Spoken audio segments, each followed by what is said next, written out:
I want to start this video off with a full game spoiler warning. If you have not completed Xenoblade Chronicles Definitive Edition, I suggest that you come back to this video after you've done so.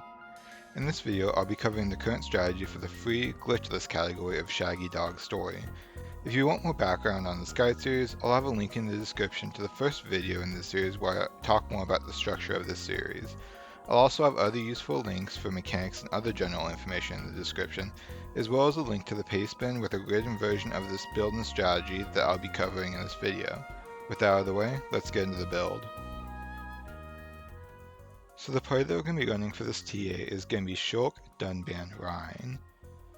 The build that we're going to be using for Shulk is the Monado 3 with first attack plus, and attack stability. And then for the other gems, we're going to be running 2 strength up gems and quick step. This is basically just because we want to have Shulk doing as much damage as possible, and first attack plus is useful to make sure that we can kill some enemies in a single hit. For Dunban, we're going to be running the Wyvern Cutlass with 2 attack plus, attack stability, and critical up, as well as 2 strength up gems, initial tension, and quick step. Once again, we want Dunban to be doing as much damage as possible, and I'm not running the Glory Gauntlets because Dunban does not auto attack in this TA strategy. And finally for Ryan, we're going to be running the Atomic Driver with first attack plus, and attack stability, as well as 2 strength up gems, initial tension, and quick step. Just like Dunban, we don't need to run the Glory Gauntlets because Ryan does not auto attack in this. However, first attack plus is useful because it helps Ryan one-shot an enemy on wave 1. For arts that we're going to be running, on Shulk we're going to be running Stream Edge and Air Slash. Stream Edge is going to be used on Wave 2 to one-shot a group of enemies, and Air Slash is used because it's Shulk's shortest animation art that we can use on Wave 1. For Dunban, you want to have the arts Peerless, Steel Strike, Gale Slash, and Soaring Tempest. The only arts that Dunban will actually use in the TA will be Peerless and Gale Slash. However, having Soaring Tempest and Steel Strike on him as well makes sure that Dunban will always use Peerless at the start of the first wave, which we need. And finally for Ryan, the only art that you need to have on him is Hammer Beat.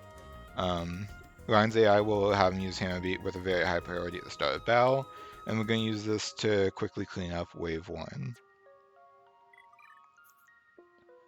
As far as skills go, it's just kind of the usual, just focusing on damage and quick step.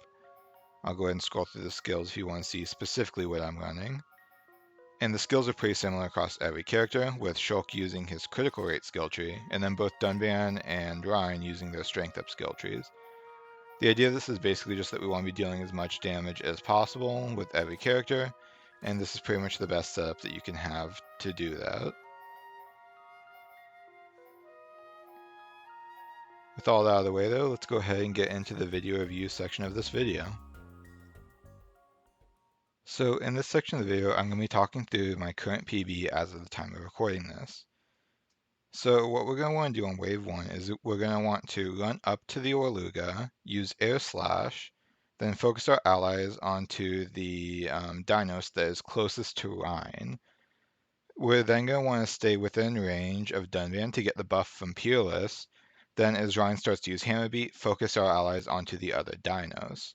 As Dunban starts to use Gale Slash, you'll then want to run away from combat so that Shulk will start putting his weapon away. It's a lot to digest, so I'll go ahead and we'll watch through this now. I'll talk through things as they happen in the video. So walk around the Dinos to get within range of the Orluga, use Air Slash.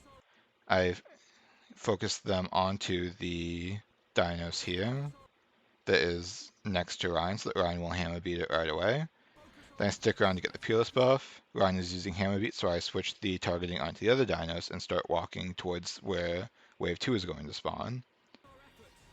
As Dunban uses Gale Slash, I run from battle, and now I'm over here by Wave 2. So you want to be on the side of the group of enemies that's opposite of the Ferris. And the reason for this is that the Hode has a much smaller hitbox than the Ferris, so it's a lot easier to hit the Ferris with the outer edge of your hitbox than it is to hit the Hode with the outer edge of your hitbox. So basically you're just going to want to line up all 3 enemies to be within range of a single Stream Edge, target onto the Ferris, and then just use Stream Edge to kill all 3. And it's pretty simple, and if you do everything right, that should just instantly kill Wave 2. So we're going to let this play out as I go ahead and do the outro, but I do hope that you found this video useful, and that if you were looking for help on this TA, that you were able to find it here. With all that out of the way though, I'm going to go ahead and end the video. I do hope that you enjoyed, and I will see you in the next video. See ya.